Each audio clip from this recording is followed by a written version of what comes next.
We are now going to begin analysing the genealogy in the Gospel of Luke. Now, before we begin this analysis, I want to remind you of the genealogy in Matthew. And I really want you to appreciate the structure of Matthew's genealogy. As we noted, Matthew tells us that from Abraham to David, there are 14 generations. From David to the Babylonian captivity, there are 14 generations. And from the Babylonian captivity to Christ, there are 14 generations.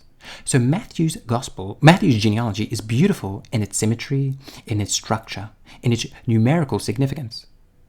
Now, let's look at Luke's genealogy. Let's be honest, it looks like a mess. There doesn't seem to be any structure in it at all. But are we correct in this assumption? Is it possible that Luke's genealogy has just as much numerical significance as that of Matthew's? And this series of videos is going to be answering that question. So let's begin. And the first thing I want you to draw your attention to in Luke's genealogy is the fact that Jesus is the 70th seven, or in other words, there are 77 generations in Luke's genealogy. And this point is made by Richard Bauckham, who notes, this is the Hebraic use of 77 as the fullest extension of 7, as in Genesis 4:24 and Matthew 18:22. So what are these verses that he's referring to here? Well, in Genesis 4:24, we read the following. If Cain's revenge is sevenfold, then Lamech's is 77-fold. Hence, as you can see, 77 is seen as the fullest extension of 7. And again, when Jesus is speaking about forgiveness, he writes, Jesus said to him, I do not say 7 times, but 77 times. Here again, we have an example of 77 being used as the fullest extension of 7. Hence, Luke's genealogy, containing 77 generations, may be doing the exact same thing. Let's push this a little further. Bauckham goes on to note, Enoch, well known to be the 7th generation from Adam, was considered of very special significance for that reason. So here Bauckham is reminding us that Enoch is placed the 7th from Adam. And we know that people saw Enoch as being of great significance because of this reason. And proof of this is found in the book of Jude, verse 14, which reads, It was also about these that Enoch, the 7th from Adam, prophesying, saying, and so on. So notice here that Jude sees Enoch of being very significant because he's the 7th from Adam. Well, if Enoch is important for being the 7th from Adam, how much more important is Jesus being the 7th from Adam? And we should also note that we are not the first people to come to this conclusion. Augustine, writing in the year 400, writes this about Luke's genealogy. In the number used by Luke, we find included both Christ himself, with whom the enumeration begins, and God, with whom it closes. And the sum becomes thus 77, which denotes the thorough remission and abolition of all sin. This perfect removal of sin, the Lord himself also clearly represented under the mystery of this number, when he said that the person sinning ought to be forgiven not only 7 times, but also unto 77 times.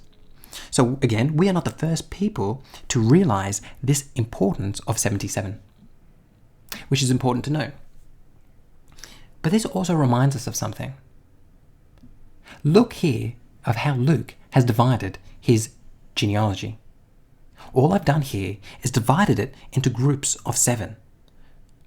So we have 11 groups of 7. And what I want to draw your attention to is that many of these groups of 7 end with a very significant person. So again, we have Enoch in the 7th. We have Adam in the 21st. Abraham in the 21st, rather. We have David in the 35th. We have Joseph in the 42nd. We have another Jesus in the 49th. We have another Joseph in the 70th. And we have Jesus, obviously, in 77. Fitzmyer, in his commentary, notes, it's scarcely a coincidence that in the Lucan genealogy of Jesus, the names of David, Abraham, Enoch begin the 7th, 9th, and 11th groups of 7 names. And hopefully this is reminding you of something. We noted that in Matthew's genealogy, Jesus is the 70th seventh. So as we noted, Matthew breaks world history into 4 groups: Abraham, David, exile, Jesus. And he places 14 generations between each of these events. And then we noted that we can break each of these 14 into 2 sevens. And then when we count each of these seventh, we arrive at Jesus being on the cusp of the 70th, on the cusp of the 7th. In other words, Jesus represents the ultimate Sabbath. He's the 7th. Luke seems to have done something similar, although he's very implicit about it.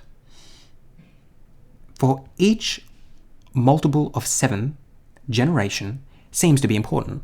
We have Adam, we have Enoch, we have Abraham, we have David, we have Joseph, we have Jesus, and of course Joseph again, and then Jesus.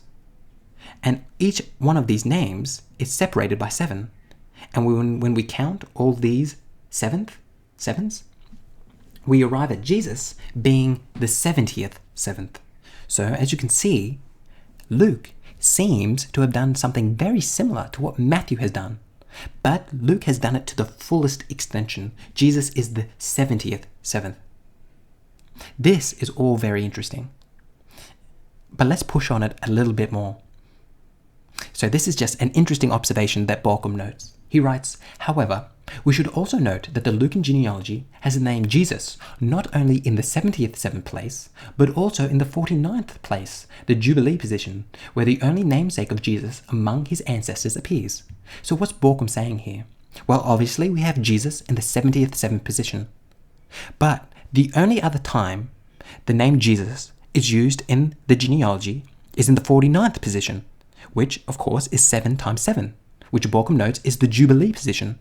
So that's interesting, the fact that the only other time that Jesus is mentioned is in a very significant position, the 70th, 7 times 7 position. Balcom continues. Now this quote is a mouthful, so just bear with me, I'll explain it after I read it.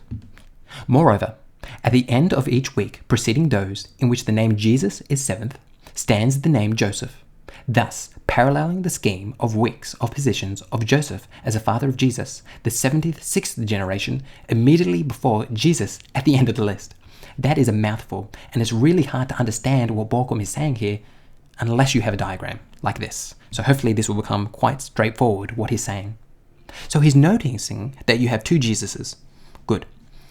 And preceding each of these Jesuses is Joseph. So we have the 42nd position is Joseph. And then in the next multiple of 7, we have Jesus. And this again happens with the 70th and 77th generation. The 70th generation is Joseph. Then 7 generations later, we have Jesus. Why has Luke done this? Well, I think the reason why he puts Joseph preceding Jesus in both these cases is because it's reflecting the fact that Balcom notes here is that the 76th generation, Jesus' father, is Joseph. So Luke is mirroring this fact. That's quite a complicated point, but it's yet further proof that Luke is doing some serious numerology in his genealogy. Hopefully this is all very interesting to you, but there is something we have to bear in mind when we're considering this. And that is textual issues. And the fact that not all manuscripts we have of Luke possess 77 names. But I'm going to save all of that for the next video. That's quite a cliffhanger, isn't it? The next video is going to be about textual variants. Ooh, I'll see you then.